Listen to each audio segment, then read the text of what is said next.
All right, welcome back, everyone. This is the Fortright Gaming Podcast, making content by gamers for gamers. I'm your host, Ian, and with me this week I have two new faces to the podcast. Joining me today is my fiancée, Courtney, and on the line is our good friend, M. I asked them to join me today because today's episode is about Cyberpunk 2077, and these are the only two people I know that's actually beaten the game, other than myself. So, be very interesting to hear what your guys' thoughts are on the endings and the story. But first, Em, why don't you tell our listeners a little bit about yourself?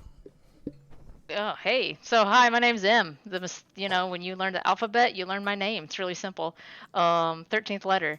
I am a lifelong gamer as well. Worked in gaming industry, particularly with console and with PC now. So it's just been a really fun ride. Cool. So first off, this is going to be basically a spoiler cast. For the most part, we're going to be talking in detail about many of the story elements in the game and the endings. So if you don't want this game to be spoiled for you, then sorry, this episode is probably not going to be for you. But if you're interested in what I hope will be a great conversation on the deeper themes and elements of this title, then stick around, and should be in for a treat. Now, if you've already checked out my review on Cyberpunk 27, you'll know I gave it a 5 out of 10 due to the bugs and how I felt kind of about the ending. But I do think Cyberpunk does have a great representation of the Cyberpunk aesthetic. So even though there are some negatives that came with this title, there are definitely a good handful of positives about this game that I think we could talk about. Some of the major things I do want to talk about with this are basically like the universe that the game creates, the characters, the story, and themes.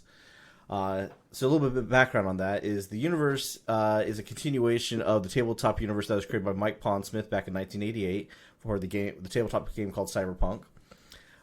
So he was probably inspired by kind of like by the Godfathers of Cyberpunk, really, right? From the new wave science fiction movement in the 1960s and 70s, maybe Blade Runner, since that came out before the tabletop game came in. But basically, this means like things like Ghost in the Shell, Ready Player One, and like all the animes that you see of like Cyberpunk futures did not create Cyberpunk. It was created a long, long time ago. And the reason why I bring that up is because I think a lot of people with this game and a lot of the controversies that came up during the development of this game were because people don't have a proper understanding what cyberpunk is. They think of it as just maybe like biology and tech being mixed together and futuristic. What do you think when you think of cyberpunk, Em? So like my first introduction to Cyberpunk was actually the anime Bubblegum Crisis, which pays a lot of homage to Blade Runner. Yes. So, which was also equally wonderful, and it was funny to watch it in reverse like that because when I was watching Blade Runner, I was like, "Oh, that's like Bubblegum Crisis. Oh, that's like Bubblegum Crisis." When it was truly the other way around, Blade Runner inspired all of this other stuff. But like, yeah, to me, the cyberpunk vibe is something I think a lot of people like and dig. And what's cool about this is kind of the 80s aesthetic that is tied to something in the future. So it's kind of cool to see that even that art style told. But that's what I think of when I think of cyberpunk. Is Bubblegum Crisis. Yeah. What about you, Courtney? What do you think? What do you think cyberpunk? So when I think of cyberpunk, I was first introduced to it with the original Blade Runner and Ghost in a Shell. But it's so funny because I watched Bubblegum Crisis too, and thinking back now, yeah, it does have a lot of that heavy influence of the cyberpunk, the 80s ideal of the future, and how corporations are the mainstream and taking over everything. And it's not about the politicians or people. It's just make a corpse thinking and doing everything for everybody else. And then you just have a few people here and there that try to pop up and corporations squishing them down. Yes. And money's the motivator. Yeah, it's kind of like bottom line. Yep. The Big worst nightmare man. of like liberals, right? Like corporations own everything, control everything, and tell you what you can and can't do, and they get away with whatever they want. But I think like the key component of cyberpunk is always it's a dystopian future. I think a lot of people make that mistake because a lot of the controversies that came up, like the transgender representation in the game, of how some of the stuff was of basically just one piece of art that was a piece of advertising for the Mix It Up drink in the game. That was a big controversy, whether or not they had proper representation of the LGBTQ community or whatnot, which I think they actually do in this game. It's just it wasn't in marketing for it. But a lot of the things that turned people off on this game was like, you think Cyberpunk's supposed to be a utopian future of tech. No, it's supposed to be a dystopian. It's not supposed to be good. It's not supposed to have things that you like about it. It's supposed to be like, wow, you should be disgusted at how commercialized they make sex and this and that. And I had another friend tell us that, hey, I don't like Cyberpunk because they went with a future where they focus on sex. I'm like, that's what Cyberpunk is. That's what corporations would do. Do you not understand what this world is supposed to be? I think that's why a lot of like the kind of crap articles that came out before this game launched were based on things like that, because people, I think nowadays, especially maybe the younger generations, look at stuff like, well, Ready Player One, that's, a kid living in the slums and a dystopian type of future. That must be Cyberpunk. It's like, that's not Cyberpunk. And like a lot of the future tech stuff that they see, they think is the Cyberpunk universe, and it's not. You have to go back and watch like Johnny Mnemonic, Judge Dredd, Blade Runner, the new Blade Runner, all those older views of how the future is, where it's very much, there's this shining beacon of a city, but there's a huge chunk of the ghetto that is where most people live. And I think that's why a lot of people end up forgetting about that universe. Yeah, and it's the division between the haves and the have-nots. You could see that. It was very clear, very stark when you would drive through the city and look at the changes in the environment around you, which, by the way, was really enjoyable. I really liked driving around, and I preferred the motorcycle. Same. But going around town, oh man, it's so much better. But like driving around town and seeing the discrepancies, looking at the mountains of trash outside of the city, also was very telling. I would go into a building. I don't know if you all remember this mission, but there was that one woman that you save her at the beginning, right? Mm-hmm. When you pull her out of the ice. You have the ability to go see her later. Spoilers. But in that mission, you go to the building, and it's like dilapidated and gross. But when you get up in there, I was like, it's so posh and nice. Oh, yeah. She even had a security system built in. Like, and I was like, from her ceiling. Yeah, she did. Yeah. I was like, why is this not Corpo Plaza? Like, this is that nice. But she lived in a, dodgy part of town. Probably just like anybody else, you want low rent. Yeah, and that's type of the things with Cyberpunk universe, and definitely with this game, I think people relate to is that, hey, you can be in this like crappy area with a small studio apartment, but have a bunch of nice stuff because, hey, I like my nice stuff, but I'm going to keep it all contained in my own space. That way nobody breaks into my stuff and steals any of my stuff. And nobody's going to think I have anything about it because I live in this crap area, right? Now, I definitely think with this universe, I would say like it's probably more of like a game mechanic that I think a lot of RPGs suffer from.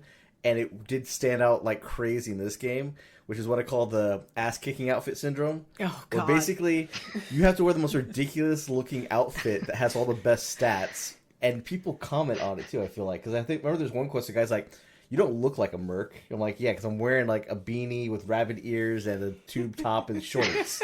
But hey, this is all the stuff I need so I could actually beat people up and win. Yeah, I had an ass-kicking outfit for the longest time, and it wasn't until I started getting into the crafting aspect where I would find pieces of clothing that I really like, and then I would just upgrade the shit out of them in the crafting. So I look a lot better. I kept my favorite little sparkly beanie because I had to keep that, and it was so cute. Yeah, like I hated the clothing for the same reasons. And I also was kind of, when they're like, hey, you don't look like a merc, I was like, you know what? What does a merc look like in this world? Because like this is the stuff I'm just getting. And so I thought I was supposed to wear this glitter fairy. I think that's literally what it was called, trench coat. And I was like, because it had the highest stats. Or I would have shorts that were better than my cargo combat pants. Yes. And I was like, how? Like, yes. At a certain point, it breaks that sense of disbelief. And I was like, how could these like mesh shorts be more protective, have higher stats than this stuff that had like guarded knee pads? And that's something I think like a lot of RPGs will suffer from, because it's like, it's either they give you a character's outfit and then they never change it throughout the game, which usually in games like that kind of annoys me. I want to see progression. So as I get stronger and get better armor, I want to be able to see that cool armor I wear. But then there's the aspects like this where it's like, well, your armor's just regular clothing. So your good armor could be really stupid looking stuff, or you could look up a bunch of walkthroughs for all the coolest stuff and find out where they're hidden, or like you did, Courtney, where you like just craft the items you like and then pump them up as much as possible. Yeah, the dildo bat did a pretty good job of leveling up so with good. me. And then it got to the point where it sadly was no longer as strong as the stuff I was finding. And I was like, but I don't want to give this up. And it doesn't have mod slots. I'm so sad. Oh, I can't no. upgrade this dildo bat. No. So that's kind of the aspect of what the universe is, right? It's a dystopian city. You have all the stuff that we fear in our future, right? Mountains of garbage outside our city, not proper waste disposal, high crime, a police force that is overly aggressive and will just show up and shoot everybody. And then, all right, cool, we're done. Crime is over. To where crime and carrying a gun is just a normal thing, right? Where some people may say, hey, that's a great future. I want to be able to carry a gun all over the place. But when you think about it, it's like any idiot has a gun on them, and they're actually okay to shoot you as long as they don't get caught. Yeah. That's not the greatest places to be. So it kind of sets the whole setting for it. Now, the next bit is the characters. Now, to me, the characters in this game were pretty good. I feel like some of them can somewhat seem like they're straight up anime characters, and others can you can see where they pull direct inspiration. Like I think River almost looks exactly like what's his name in the new Blade Runner movie. Oh, The main character in the new movie. I can't remember his name. yeah. Or the actor's name. That escapes me too. Wow. Blade Runner 2049? Yes. The main character. And that was the one. K. Yeah, K, and the actor Ryan Gosling. Ryan Yes, Gosling, yes. yeah. Because River wears almost the exact same coat he has, which has that like fluffy fur collar fur on there, and he's a detective. And so I felt like, wow, this character feels like he's pulled directly from that inspiration. At least look-wise. Look-wise, and definitely like he's the noir detective story that you get to play through, which I thought was pretty cool. Yeah. And then you have like the one-dimensional characters like Meredith, who's just there to be an asshole, and then you can fuck if you her. want, and then she never shows up ever again, as far as I know. I was okay with that. Like, honestly, it was kind of nice to be like, hey, this is a thing that can happen, and you can romance this option with no strings attached. Yes. And that's, which is consequently how you get that dildo bat in the first place is that side quest. But yeah, like, I agree. Sorry if this is changing No, go ahead. topic. But like with Back to River as a romance option, if you are playing through as a lesbian, that's my second playthrough. I was like, all right, I'm gonna do Femme V, and we're gonna do Judy romance. I always tried Pam Am, even though I knew she wasn't going to. I was like, she was my first one when I played through as male V, straight male V, and then I played through as a woman loving woman in the second time. And River was like that whole thing with him when you go have the barbecue or the jambalaya. It was pushing you to, this is your romance, and I was like, oh, I don't like this. Same. And every chance I could be like, they even had the raise your hand if you like him, and I was like, mm-mm. And I let that timer go down. I was like, there's no option for me to shoot this guy down right now. I ain't saying a word. Every chance I got to say no, but the story pushed me to that, and I was like, man, I'm not gonna lie, that's like real life too. Sometimes you're like, no. How many times do I have to say no? I don't want to romance you. We are not like that. Even as male V, it comes off really strong that way too. Because when I played him talking to him, like, okay, he knows I'm not gay, right? And then when you talk to him, he'll come on and say, hey, no, I'm not that. We can just be friends. It's like, well, dude, you're pushing the friend zone line really hard here. What's wrong with you? Yes. Yep. Same thing. They even ask, his sister asks you, do you have anyone special in your life? And I'm like, yeah. I'm like, I have Judy, so back off. Why was that not an option? Or I have Pan Am because I'm straight. Like, I didn't even have that option, but oh well. Yeah, and I definitely felt like with some of those characters, like this is where like I think where some of it gets missing at, like right, the character who Judy might have been in a relationship beforehand before she gets on with you, the one that hires you for the job. Like it's impossible to save Evelyn. It's impossible to save Evelyn. I feel like yes. Yeah. Her fate is her fate no matter what, and then you go through all this trouble. Like, okay, I'm gonna get her. All right, we saved her. Let's get her back to normal. Let's figure out what's going on, who hired her, and it's just like, no, she's gonna die, and that's that, and you can't do anything about it. Man, sucks. as male V, I tried. I was like, I think Evelyn's gonna be the one I go for, and because I was like, I kind of liked her character. I like- I liked the predicament that she was in. I loved her look, that femme noir. I'm like, ooh, you are.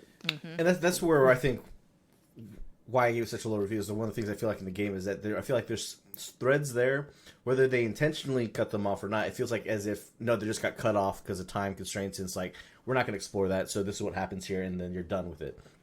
So I called and checked in on Judy constantly. See, like, can I check in on Evelyn? How's she doing? How's she doing? And you never really get to do much of that as far as options go. Mm-hmm. Now, I think with Johnny, it seems to me like the consensus with Johnny is that he's a hit or miss for some people. Some people absolutely hate him. Other people liked him. I think he had some good moments where, like, he showed that he wasn't a dick. Like, with Pan Am and you in that little shack, he has, like, a line about, like, you guys just kind of chilling back and relaxing. That kind of ended that scene very nicely. And there's other things that about him that is like, dude, this guy has such a hard-on for, like, taking out Osaka. Does he not realize it's been 50 years and your movement did nothing? Get over it. Ooh, can we talk about Silverhand? Yes. Like, I did not like him because at first I was like, okay. And then as time went on, I was like, you really add no value. And it just kind of seemed, I feel like it could have, he could have been a cooler character and have provided me with more use. Like, okay, cool. I needed him for Rogue. Cool. I needed him for Carrie, but pretty much I could play that game and not have to have him at all, which may have been an option that they wanted, but he got so abrasive for me at times. And I just was like, dude, I hate you. I don't like you at all. I like Keanu Reeves, but I feel like you're kind of ruining him. I'm not going to lie. Yeah, I think to me, I feel like that's a good measure of how good of an actor Keanu Reeves is. Like, right, everybody loves Keanu Reeves, and here he is playing somebody that some people be like, man, I hate you. I feel like with Johnny and my playthrough with him, is that he's very abrasive. He's very much an asshole. But then like you get to a point where he does realize like, well, shit, all I did was piss on all my friends and piss everybody off. Mm-hmm. And he finally realizes like, yeah, you were a dick, dude, and it came to nothing. But I don't think he grasped the bigger scope of it, which is that, hey, your whole movement and everything kind of didn't go anywhere. Like I feel like Rogue understands that because she lived through his life and through the 50 years of seeing how, blowing a nuke in the biggest corporation in the city didn't stop that corporation. It didn't even fall. The corporation is still thriving and was still number one 50 years later. So what's the whole point of And it? they built over the hole. Yeah. Like when you were in the hole in Arasaka trying to go to what was her name? Started with the Mikoshi.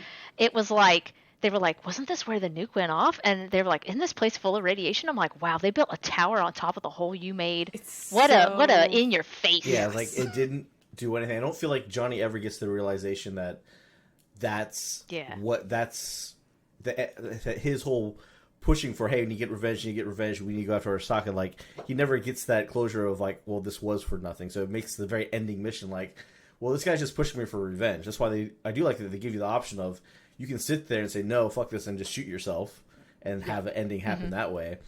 Or you have all the different options that you can go through, which we'll talk about a little bit later. But I also feel like the one thing that most stories have, right? This story didn't really have a proper villain, I felt like. It's like, Adam Smasher is definitely like the boss fight that you fight at the end, but You have no lead up to him. there's no... all we know is that Adam Smasher is a legend of Night City, but we don't know why or anything else unless you've played the tabletop game or you read into all the lore and the tons of literature that's lying around, but you don't get to see any of that or hear other people really talk too much about Adam Smasher and why he's such a badass, other than that he took down Johnny Silverhand and now is basically a giant robot with a human head. I just wish that they had more interaction with him. Yeah. So then that build up to that boss fight, you get more excited than like, oh, this is the obvious boss fight. Yep. There was also, I think I didn't really realize who they wanted the villain to be until the end. When they're like, bye Night City, you were terrible. And I was like, oh, the city was the villain? Yeah. Is that what you wanted me to think? Because I'm looking at a person or a corporation. Like, it's kind of like, and maybe that's a reflection more on me and on society right now. I didn't see the corporation as the villain. I saw the corporation as an evil, if that's different. If I can split hairs like that, because it's like, oh, well, that's just society. Oh, that's just how the way it is. That's how I felt while I was playing the game, and even at the end when they were like, oh, Night City's like the bad guy. I was like, was it? Like, was it really? Yeah, I totally think because like that's why I feel like the ending's bittersweet, because it has the ending of this game is kind of a downer, but it makes sense for the universe it's in. But I agree with you that like you have Johnny Silverhand sitting there telling you that corporations are evil, corporations are bad, that's the villain. But the corporations never do anything, or they never show you anything. Why is Arasaka so much worse than Militech or the Bio Company or any of these other corps who've all been around as well, other than the pushing of their products, right? Well, that's what businesses do. They push their products. When it just so happens these products are all about modifying your body and modifying who you are, because we can do that stuff now instead of just having to reinvent yourself internally, like as we do in our timeline, right? But because you don't have that singular villain, which you can have games without that, right? Like Halo is a great game where the villain is the Covenant. It's not just one singular thing. It's an entity, right? Or the Flood's an entity. It's not just one character. But they clearly built up Adam Smasher to be, well, here's the bad guy, but he's just a stooge for basically a corporation that has basically a limp wrist, weak kid as a head who kills his father. It's like, that doesn't really seem very villainous, just other than this is a necessary evil of it. I get what you're saying when it's like, hey, the city's the villain, because that's true, but the whole concept of the game is that I'm going to make a name for myself in this city. So your character obviously doesn't see the city as bad. Yeah. So having everybody else tell you, well, the city sucks, it's like, well, I'm a legend here. It doesn't suck for me. What the fuck are you bitching about? Yeah. My name's going down in the history books. I don't know about you, buddy. Yeah, there's I kind of got a feeling like they wanted you to have the ability to be like, oh, I don't want to be a legend in this city, but everything that was a good storyline kind of lended towards that. I think that's how they started writing it, and then they were like, well, because my second playthrough was I want to be a nomad. So my first one was, male, heterosexual V, who was a street kid, wanting to make a legend of himself. Then my second playthrough was I was a female, woman-loving woman V, and I was a nomad, and I didn't want to be part of the city. I wanted a family, was kind of like the angle that I was going for, because my family, as a nomad, you all got disbanded because of corporations. And so that's what I was trying to go through. And those choices sometimes were either not the better ones, or they weren't even there for me to select. And I was like, that's weird. I felt like I could have that story. But as I go through, I feel less and less like those are my options. And as I get towards the end of the game, I am given less options to seek family and more to be a legend. Yeah, and so obviously I feel like they push you that direction. And it's like, when it does come to the story, they had they hyped up a lot of those 3 life paths, which at face value, like with me and Courtney, we're like, hey, cool, is this going to be like Dragon Age where we have like a 3-hour opening of just the background, we can build up who our character is, and then we get thrown into Night City, the main game. Well, I feel like out of all the openings, Nomad's the most fleshed out with the most stuff to do, basically. Everything else seems like I just walked through a cutscene very shortly, and then boom, I'm now on the street. And it seems like the story as a whole feels like it was written for the Nomad path. The second part that they were working on to write out definitely seems like it was the street kid, and it feels like nothing got written for the corpo path at all, other than being an asshole. But like, it wasn't fleshed out enough for me at all. That's why like a lot of the characters from those life paths seem almost meaningless because they don't have a whole lot to do there, right? And like one of the best characters, which is Jackie, ends up dying at the end of the first act. And it's like, man, he's the best character. I wanted to hang out with him some more. And it's cool that you have somebody to go through this with you who understands it and would probably like actually be there too with you then, because that's one of the bittersweet things about the ending, right? No matter what ending you choose, if you have a romance option or not, other than leaving with Pan Am, is they dump you and say, well, I'm leaving Night City, you can stay here. It's like, well... Oh, spoilers! I haven't finished my playthrough with Judy! Oh, sorry. Well, depending on the... Well, I romance Judy, so it depends on the ending you pick. Yeah. So... Okay, So I'll play through wait. them. I am Like- so sorry. I thought you had played through because Thank God for autosave. Yeah. So you're okay. because when I beat the game, I did the Nomad ending first, and I just went back and reloaded the last save and just went through all the other endings. And it was like, whoa, I helped you guys with all your problems, and this ends with, you're gonna leave me anyway. Now with Pam Ann, that kind of made sense because I made all the choices for her to try and get back with her family, and this is where like when her leaving, I'm like, okay, cool. I understand you're with the Avocados, you want to be with your family, and I pushed her to that in the entire game, like, hey, make up and they're your family. Whereas you can push her to like just be, hey, stay in Night City and be a merc and screw the Nomads, right? Mm-hmm. But I think even doing that, the ending still is, I'm going back with the Nomads. You can stay here if you want, or you can come with me. But I think ultimately in that ending, which I think is called The Sun, is they basically leave you by yourself and you end the game as the Legend of Night City, basically. But Is that when you choose having you got that one last mission to run? yeah, like, that ends my with the most space important casino one? heist about to start. Oh, yeah, the Mass Effect call out, which when the dude walked in, or I think you walk up to him. I think you meet him at the afterlife, and I was like, oh, it's you. It's you.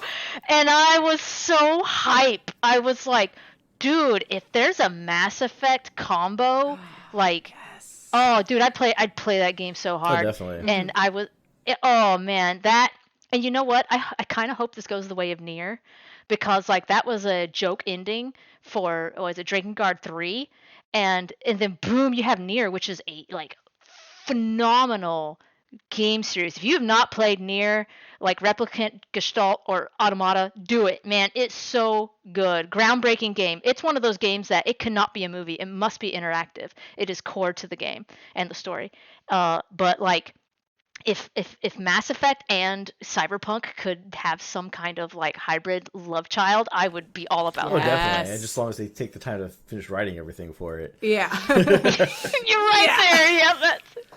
Now, like, we've already kind of touched a little bit into, and we've already kind of talked about the story as far as like the 3 life paths, and kind of where you can see where they fell short as far as finishing stuff, right? Because, like I said, as they talked this up, a lot of people probably thought like, hey, Dragon Age, your 3-hour opening or a couple-hour opening of playing in these life paths, making decisions to build your character, which turned out not to be the case. Just turned out to be 20 minutes of making a couple quick decisions that ultimately end you in the same place.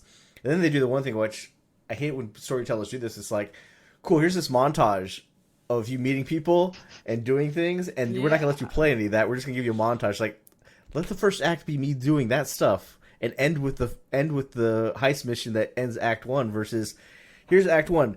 Do this heist mission. Okay, that's the end of the act. All this shit has happened. It's like, Yes. let me build up so I understand like the city and can do stuff, because you're just locked into that one section of the city. Mm-hmm. You only know the one fixer. You can do all those missions if you want, but eventually you're like, well, I can't go anywhere else. And when you go to the other parts of the city, it's like, holy shit, this place looks way different depending on where you're at and what areas are, which has been really cool to explore as a merc completely, and building your name with Jackie in that montage instead of it just playing out for you in a quick music video and then jumping to the main story. Yeah. And then we could have had more Jackie time, which would have been great. Yeah, I mean, Jackie is such a good loved his character. character. So good. And Misty. Yeah, Misty was Yes. really Like, good too. I loved Misty. her too. And I feel like my character could develop more if I had spent more time with them. And I understand if we're asking for this, it requires more dev time. I understand that. But like, to your point with what you were saying, was that, hey, I would like to check out that city, and live through that, as opposed to a montage, because I don't know about you, but I felt the tutorial was cut really short. And because the tutorial was cut so short, once you get out at the end of Act 1, and it just like opened everything up. Like at that point, everything was opened up, and my phone was blowing up with missions and fixers trying to sell me cars. And I just was like, what? Why do I have too much to do? And that was kind of like, it was all thrown at me at once you get out of Act 1. Yeah. Yeah, it definitely hits you I could live where with it's that. like, all right, cool, the world's opened up. Here's all the side missions, all the side activities. Here's all the things you can do. To where it didn't feel like it progressed naturally because you didn't get to live through all that, right? Like, even when you meet the head of the gang, the Padre, like in the Street Kid moment, you get to meet him more so in like, all right, cool, I know this guy. Whereas he's just a clip in a montage, and other times when I see him, like, I don't feel like I really know him as well as I should do. Yeah. But like he's a major a fixer for that area, and a major staple of that community because he's the Padre and head of a gang and all this.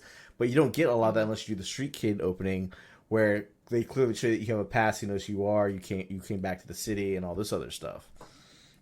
Did you ever visit any of the fixers? Because I did. Yes. And I felt like when I spoke to them, I'm like, why are you even an option for me to talk to? Yeah, it's a giant waste. Yeah, I only talked to the one in the first area that you're in, the cop lady, and I accidentally like found her building, like, oh, what's this? And went inside. It's like, oh, this is where she's hiding out at. Like, why are you here in this like shitty building with like a small team of people having me do all your work? Yeah, it's like clearly you have your own team that can do this shit. Why are you hiring out? Yeah, she. I didn't get to her until the very end because I think you get a benefit if you do the cyber psychos Yes. and you don't kill them. Mm-hmm. And I think she gives you that benefit once you do all of her stuff. So that was the only time I ever went to her place. Regina Jones. That You was her also name. have to Yeah. go there if you find the Slippy gun. Did you find the Slippy gun? No, I So there- didn't. Oh wait, the gun that talks Yes. to you. It's like Clippy. Yeah, Clippy, yeah. Yeah. So that gun, if you find that gun, what's cool about that is that it takes you on this path where like you can choose either to be pacifist or aggressive, and then after 50 kills either way, it just says, all right, I'm switching to the other side, and that's how it's going to be. You're done. Oh man, I never did that many kills. So if Interesting. you play with, it's a really cool gun. It's pretty powerful gun. And it's great for cyber psychos because you can just set it to always do non-lethal attacks, and you can just take them down fairly quickly with it because it's like an automatic pistol. But after 50 takedowns that way, it will switch to just shooting everybody in the head, and then you have to actually take it back to the fixer in that first area because it actually turns out it's her gun, and then I think she might give it back to you, or she keeps it. I don't remember quite sure how that happens. Because you have the option to either keep the gun for yourself or go back and take it to her. And I took it back to her. I believe I just gave it to her because I'm like, all right, well, I'm done shooting people in the legs because he wants to just kill everybody. Yeah, have your gun back. I just beat the cyber psychos with the dildo bat. That's all I did. And I had the hard lesson of you don't want to overbeat them with a bat because you can actually kill them. And I was like, oh no. Oh, and I had to like go to an autosave, and I'm like beating them with the bat, like bat, bat, bat, bat. And then as soon as it's like done, I was like, whoa, no, I'm like backing away. I'm like, no, stop hitting him with the bat. Yeah, overall, I felt like the weapons in the game is one of the things that me and Courtney have been talking about quite about with a lot of newer games, right? Like we were talking about this with Outriders and a lot of the games for service stuff where guns don't feel unique. Assault rifles are assault rifles. Shotguns are shotguns. Pistols are pistols. That they all feel the same. Doesn't matter what stats they have them on those games. That's an assault rifle, right? Where like Mass Effect, all the guns felt different and they're all very unique, whether different types of pistols they were or rifles or whatnot.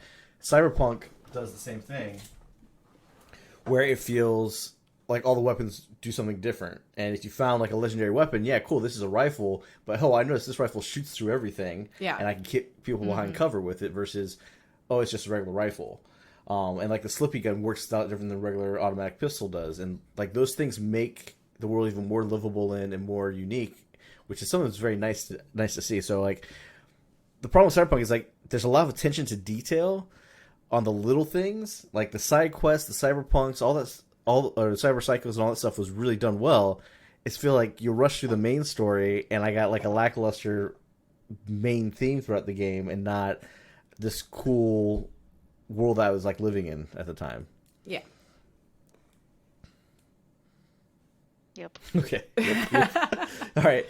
So to go more into the story, like, so the basic rundown of the story of this game is, like we said, whatever life you had beforehand, you left that to become a merc in Night City, and your whole goal with you and Jackie is you guys want to become legends of Night City, like Johnny Silverhand, Adam the Smasher, which being a legend is just somebody who's known for doing crazy shit for a long period for whatever. Like Johnny Silverhand's known for blowing up Arasaka, Adam Smasher's known for taking down Johnny Silverhand.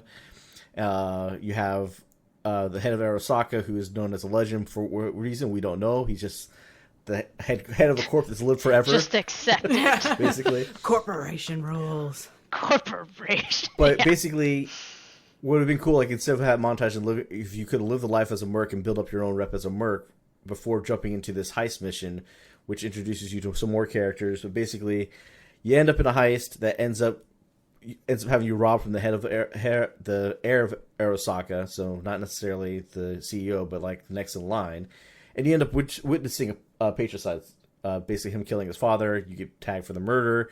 You have to do a very public exit from the building, to where you end up waking up in a landfill with a bullet hole in your head. And basically, the ship that you stole, that you're going after, is the reason why you survived getting shot in the head. But it turns out this is also killing you too, because it's going to rewrite you and who you are with Johnny Silverhand in the end. Which, that's another good theme, but I thought it was like, cool, what are you? Are you what makes up your personality, what makes you you, which I felt like they didn't really go too much into, other than the fear of I'm not going to be myself anymore, and I'm just going to be Johnny Silverhand. It was kind of an interesting thing, but I thought they could have dived deeper into that, which I felt like they didn't do it as much. It may have been too meta of a rabbit hole. Yeah. I mean, can you imagine that? The dialogue tree there, because I too would be like having the conversation with Johnny about, well, there would be some questions I would ask that I'd be like, hey, as a human, you could change and evolve like that. But what was cool about that was in the mission where you're on the boat with Rogue and you all find, what's his face? I can't remember, but you have the option to like, hey, kill him or not kill him. And it doesn't matter because you can still get the Porsche, right? You can still get Johnny's Porsche. You just got to like rob the key off of him, go drop a thing and beep. It's like, oh, sweet, this is my car. He's even like, I think I know what it is. But that when you hop in the car and then you drive up north to go find his body because he wants closure. And when he gets up there and he's like, he has a really reflective moment. As an engram, hypothetically, you shouldn't have that moment. Right? Because you should just be responding as you were the asshole guy who just was like, fuck the world, do drugs, bang women, which is exactly what he did. And he has this moment of like, what the fuck did my life even mean? I'm sorry. And there's things that I want to do. And at that point, he actually changes, right? Yeah. There's a critical moment where he has this character arc growth. Well, from everything you've been told, and even when you talk to, what's her face, big red lady, gosh, what's her name? The girlfriend. That's on the other side of the black wall. Alt? Yes. Yeah, Alt Cunningham. When you talk to Alt Cunningham, she is like, oh, an engram is just this. But then when you watch Johnny, even in your own head, he is growing and evolving as a person. And it's like, hey, hold up. An engram actually looks like there might be more here. But just like you said, we never get to have kind of that dialogue to ask what those questions are, to see what. Yeah, I think how they would probably answer that, or at least how I would answer it, and I'd be like, hey, look, Johnny's different because during this whole time he is taking over you. And like, as you play as a player, you're not noticing anything change in your behavior other than the glitches that you see or whatnot that show that, hey, you're getting sicker. But the reality is, it's supposed to be that he's supposed to be rewriting your personality, not by force, but that's just what this thing is doing to keep you alive and turning your body and you into whatever it needs to be to accept Johnny's personality. And that's the thing, is his personality changed. But I actually had audio options to remain myself, because I was like, I wanted to, in my second playthrough, I'm like, fuck you, I hate you, fuck you, I hate you, go away. That's all I want to tell him, with the exception of the missions that I want to get from him. Yes. That's the only time I take a pill. And but otherwise, I'm always like, fuck you, I hate you. And when he asks, he's coming to me and he's like, hey, I'm sorry for blah, blah. I'm like, no, fuck you, you're still an asshole. Like, I remain the same while he's having character growth. You go have your character growth behind the black door. I'm dying, screw you. yeah, behind that plug. Go away. And that's the thing, is that like there's those missed moments there, like the missed moment I talked about before, where like Johnny has that character growth of, yeah, he's an asshole to his friends, but not that, hey, my whole life mission was worthless and didn't seem to go anywhere. Mm-hmm. That's why like our biggest thing, like Cordy kind of came up with, was that this game has a bittersweet ending. It's one of those things like, with movies like Old Boy, right? It's a really good movie, but I've only watched it once because it's hella depressing. I don't want to feel depressed at the end. When I played this game, I'm like, this is really cool, but man, the ending sucks because no matter what I do, I die. And like I spent the whole game for not trying to survive just to be, no, you're gonna die. It's like, could you at least leave it open for a sequel with the Pan Am ending and let it be like I left to go find a solution and we never know what happened, and that way there could be a sequel where V could come back. It's like, no, you left. Okay, by the way, you died. Here's everybody's last voicemail message for you. It's like, God damn it, man, I can't survive this at all. Yeah, like that's what I was kind of hoping was.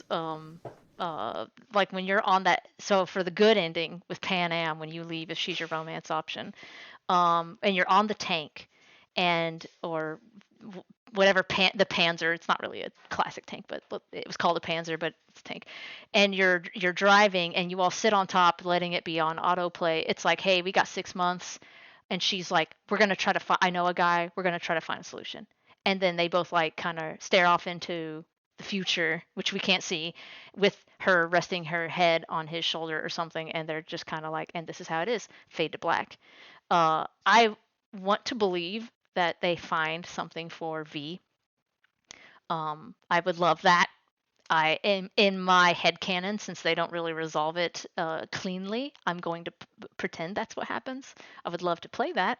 But yeah, I agree. Like, death is the one who cheated you in this. That's like the theme, right? You get cheated by death. You didn't cheat death. It cheated you. Yeah, and that's why it's bittersweet for like, okay, this does fit the dystopian future. This does fit the universe they built. This does fit the narrative they're telling. It's just I don't feel good about it at the end. So like, yes. how do I say I like it when it's like I feel like crap about this?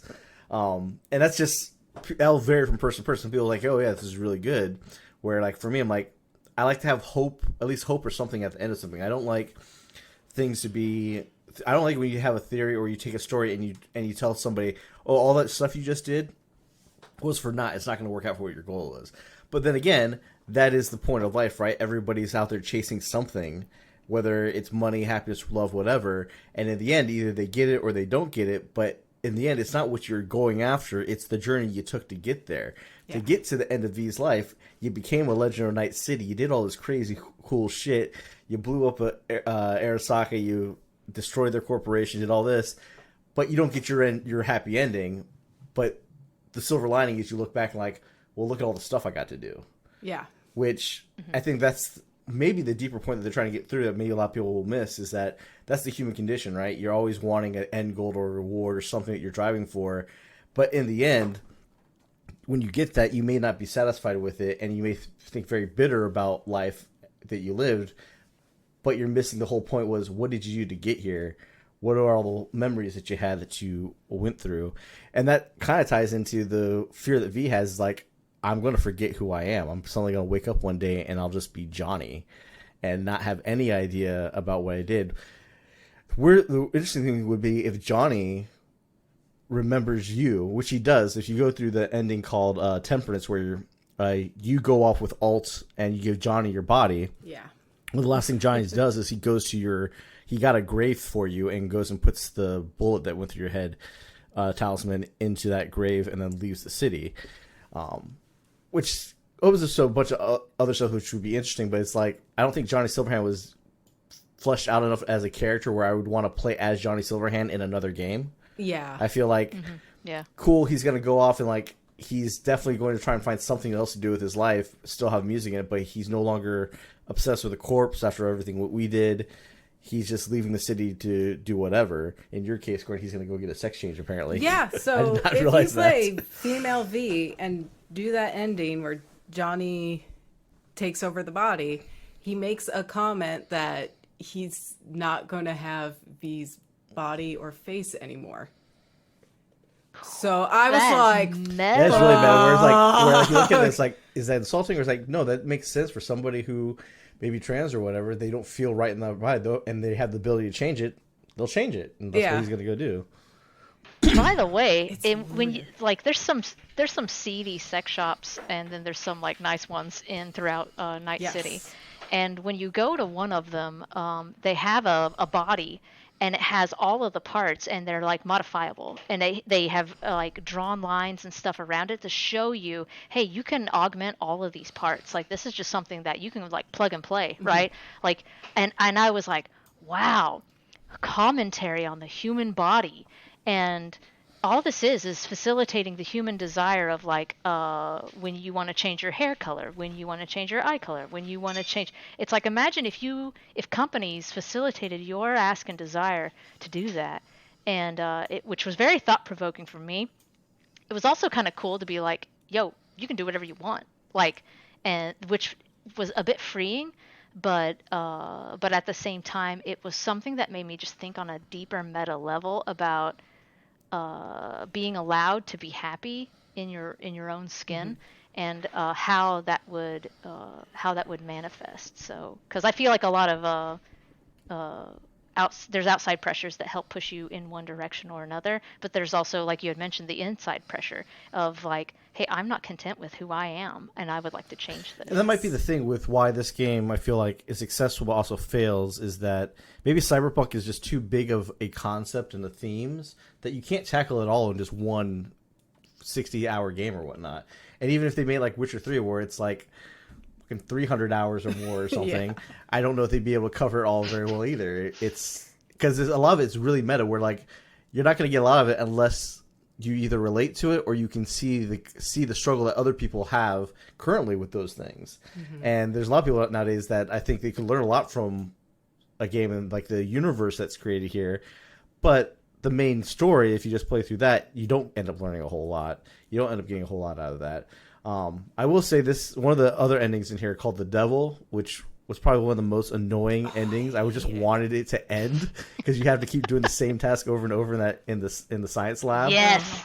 Oh, I hated that. It definitely got me to the same anger point that your character gets to when he trashes the room. I'm like, this sucks. Yes. Can we just end this? I don't need to do this stupid cutscene like five, six different times. Eventually, I was just hitting B just to skip it. I'm like, I can't keep doing this thing. But the interesting thing with that is that if you pick the ending where you end up giving in and saying, okay, put me in the Mikoshi mine prison until you guys can figure out how to save my body, which they're probably never going to do, No.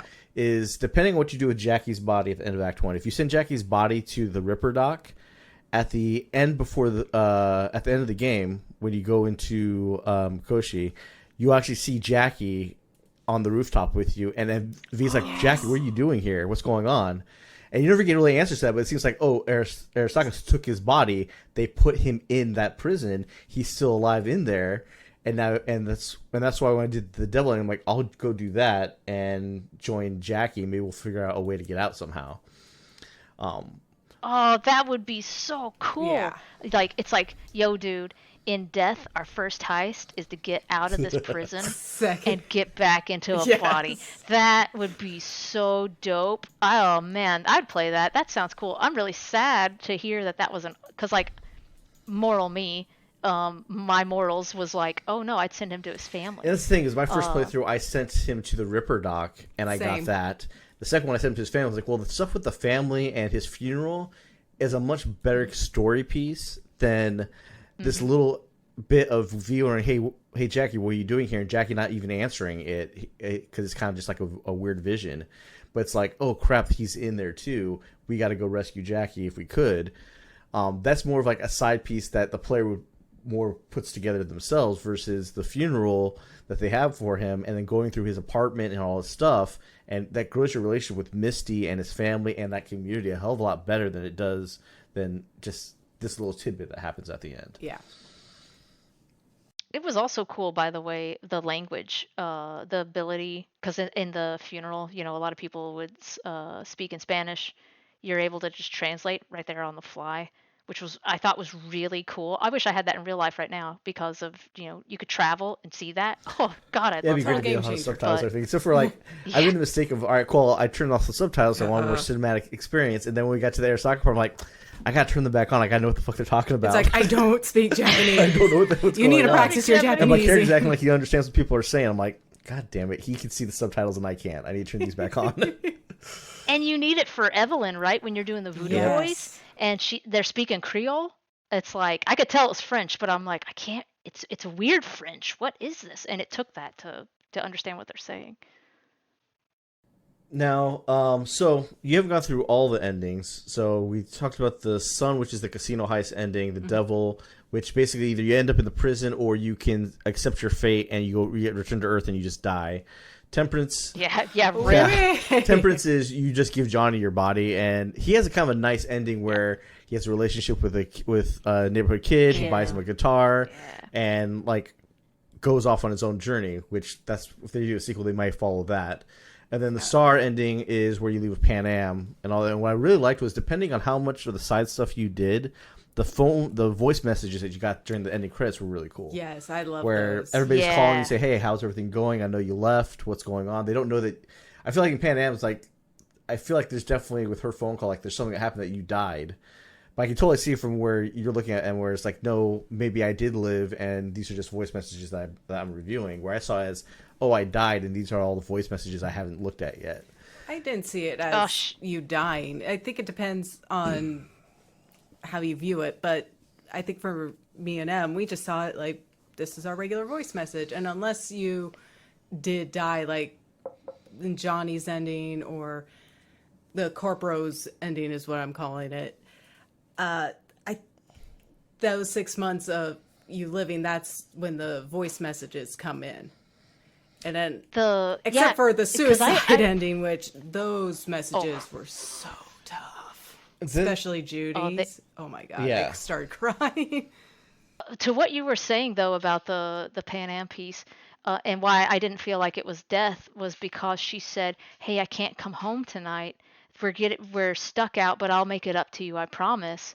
It just kind of felt to me like that'd be like my wife saying, "Hey, I'm not able to make it in, but because I'm getting delayed, but I'll be home soon." That's kind of how I read that as, and it was like, oh, it's business as usual, but it showed we're happy together. That's kind of how I can totally see. I think I took it the other way because the fact that the Ripper Doc's calling you and like kind of what he's saying, I feel like I would have stayed in touch with this guy. This feels like I haven't stayed in touch with him, and I'm never gonna talk to him again. That's what I felt like to the point where I guess I died. That's why I took it that way. And then there's I can see that too. The other thing though is that there is one other ending which you have to. It's fairly difficult to do because you have to get your relationship with Johnny up to 70% at minimum, which actually requires you to pick some dialogue options that kind of don't make sense, like where you're being a dick to him in like some of his scenes. You have to pick specific stuff so that his liking for you goes up high enough. Or at the end, instead of choosing to go with Pan Am or Rogue or kill yourself, you and Johnny can basically do the Matrix ending and just go yourself. And basically how that ends is either if you die, the game's over. There's no checkpoint to restart at. You just die and like okay, it's like the suicide ending. You're dead. Or you go through it and then it will dump you into either Temperance, the Sun, or the Star endings. It doesn't actually have a separate secret ending for that, which is unfortunate. Especially considering that's supposed to be the most difficult way to do it because you have to go in with absolutely no support, but it prevents anyone else from dying because depending what ending you pick, somebody from those groups all end up dying on the fight in. Yeah. There was that kind of is like Dragon Age does this, right? Where you can like in Dragon Age Origins, you can harden Alistair, and that's how he goes to the path of being king, right? Is like you have to choose certain dialogue options to harden him, whereas typically for my character and the way that I was treating him, I would not do that. But knowing that would be the outcome of that, I'm like, oh, I would totally want him to do this. So I would have to go back, do another playthrough in order to get that. Same with Dragon Age Inquisition with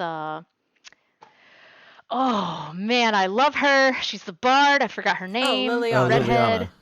Oh, Liliana. God, I love that woman.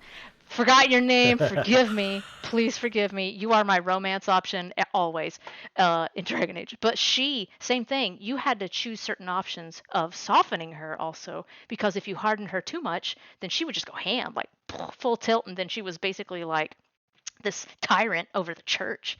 It was wild to realize, oh, that's what that dialogue option was? Like, I'm with you. Sometimes it's not clear. And that's the thing is that I think Dragon Age Origins did something very spectacular that I feel like they completely missed. That was the charm of that game because they've never done it again and never seen anybody else do it in games where every time they say, hey, this game has branching endings, it has your choices matter, they always come down to how many ever cutscenes that they want to make for an ending.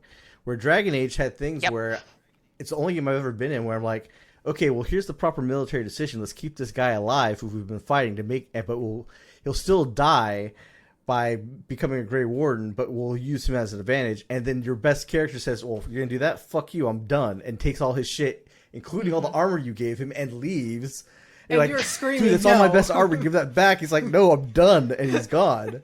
And there's no getting him back after that. Fine. Whereas, like, that was such a great moment in that game, and everybody talks about that, but yet they've not done great decision making and consequences that strongly in any other game since.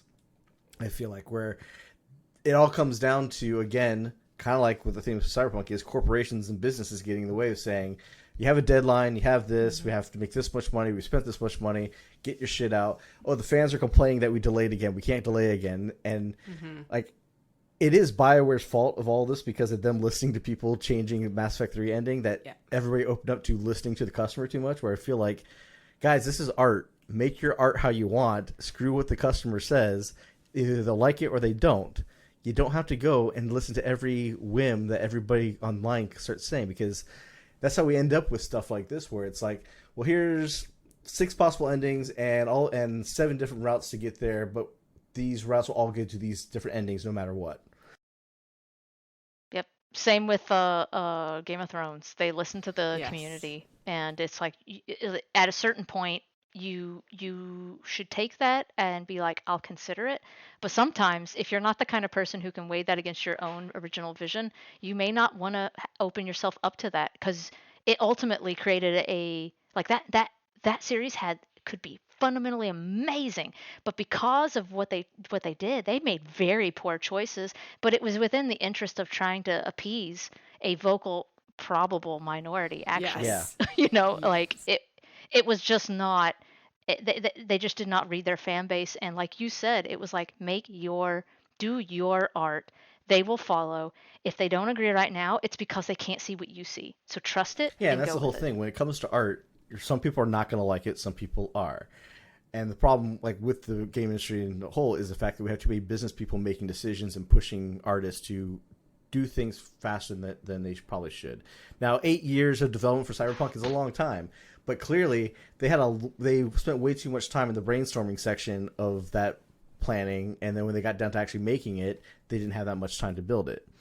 Hence the reason why you have bugs and all this, and then their CD Projekt Red's reputation getting dragged through the mud with the controversy of them saying it runs great when it doesn't. That's all corporate BS. And like when I look at this, like the people who actually worked on the game and did the story and all that, they have something to say. All this stuff I just expect is corporations, right? And Cyberpunk, or at least Project CD Red with this game, has basically opened it up to now that you can't trust anybody. It doesn't matter how good what developer company is, what they've done in the past. They're all owned by a bigger business, or they have or if they're publicly shared. They're gonna have lots of money to make that AAA title, but they're also gonna have lots of voices telling them that they have to do things a certain way or change aspects, or hey, I don't understand this story thread. Let's drop that storyline because I'm the one business executive who doesn't understand what you're talking about. Those are actually things that supposedly some developers said happened with this. Is like, yeah, we dropped a storyline because the executive didn't understand it. It's like, who cares if he doesn't understand it? He's an idiot. Yeah. Go crunch your numbers in your little office, sir. Don't start sticking your fingers into this great pie I'm trying to make. Yeah. Well, also, like, how can they have a say? Like, what is your expertise in this area if you are literally an executive? And you've never been a creative. And also, like, why not collaborate with the team to get an understanding? Because maybe the executive doesn't understand because there's some context that might be missing. A conversation with the artists and the creatives would have been better than just kowtowing and bending to whatever an executive says, because the executive could be picking up on something that you could add to make it better, as opposed to completely changing the vision. But again, that comes down to a conversation which I don't think a lot of people have, or that they know just because of the structure of how business is. It's like, oh, we do what the executive says. Again, and I think you pointed this out, was the relationship that is consequently between a publisher and a developer. And when you self-publish, that's good. But when, like you said, you've got stockholders and investors, they've got people they have to answer to. And that's where you get problems like this, is because they have to answer to that. And the pressure comes in of, we got to deliver. I want return upon investment. That's the thing with this specific game, Cyberpunk. They are planning a roadmap with a bunch of fixes and everything, which has to come before they do any other DLC, right? But because the stuff that got cut from this game, from them rushing it out, or however, whatever exactly happened, because nobody really has a real story but the devs. But whatever they cut from this, I don't feel like the product I was given isn't as great as it could have been, and nor do I feel like they're ever going to give me what I thought it was going to be, because all they're going to add to it is they got to fix it, and then they'll add a little, maybe some extra story stuff here and there, but they're never going to unlock all the locked doors that you can't unlock. They're never going to add storylines that they cut completely. Yep. Those are just gone forever, because it doesn't make sense to me in development wise that, hey, let's go back and add all these story threads that we didn't add before. It's like that doesn't fit with what I've already played, guys, so it doesn't feel right. Yeah. It would have been cool if Cyberpunk was so big. Like, do you all remember Dragon Age Origins? That was a massive game, and then they had, what was it, the DLC that was pretty much its own game. It was its own disc, Awakening. And it's like, if all of that came out and they were working on that together, why couldn't they do the same thing here? But again, like, I don't know what the development story was, because it does, like in the game, as it's telling us, it comes down to the bottom line. And so, like, it's so meta, right? Like, the game's like, it's like, this is the bottom line. And then that's what affect the success of the game, was the bottom line. And it's like, look. It's definitely, that's one reason why, like, this game will get remembered probably for all the wrong reasons of all the controversies and issues that it set up, but it is really meta. It is really telling of everything that we're struggling with in our society, as far as corporations and creatives and all that, to where hopefully those things will change in the future and they get better, but we just never know how that works. Yep. So now we're going on, like looks like I have about an hour on my recording here, so I feel like we've said what we had to say. Unless you have anything else to add. The only other thing I'd like to add is it sounds like missions in making games like this and making art like this is because you want the community to see something. You want the viewer to feel a certain way. You also want them to feel a certain way, to act a certain way. It's like, hey, look at what corporations can do. Change it now. You have the power, right? Like, that's kind of the vibe that I'm getting from this, and the responsibility in telling that story, right? I feel like they kind of wanted to tell a story, but in the way that they did it, with cutting storylines and cutting dialogue options, they missed that goal. And I feel like they let the corporation, I use that in air quotes because it's the publisher is basically being like, yo, hurry up and ship it, right? Also, oh, by the way, and put it on the next gen console, which was also like, wait, you want us to do what? Like, that was just a wild thing to me, where they were like, and we're going to do this here. And they pushed it. If you all remember, they pushed it back a month, because they were like, yo, it's going to be in November. JK, it's going to go in, or it was like September to November. I can't remember what's time. I don't even know what that is, the construct. But like, when they only gave it a month, I was like, you can't do that. You can't do that. Like, a month to fix bugs for a next gen console? Like, no way. 4 weeks? If anyone who is anybody who has ever worked on bugs or worked in the game development, that's not long enough.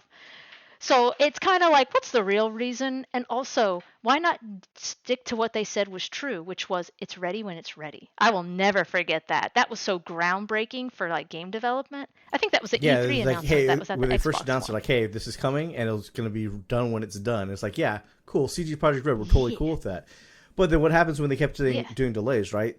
The rabid fans out there started sending them death threats and this and that. So people are people. They'll break down and they'll feel like they have to bend to that. And that's why, unfortunately, I don't see it changing. But hopefully, maybe one day there'll be somebody that says, no, screw you. We'll do it when we're done. And I don't care about your death threats. Who cares? Go away. We'll do stuff on our terms.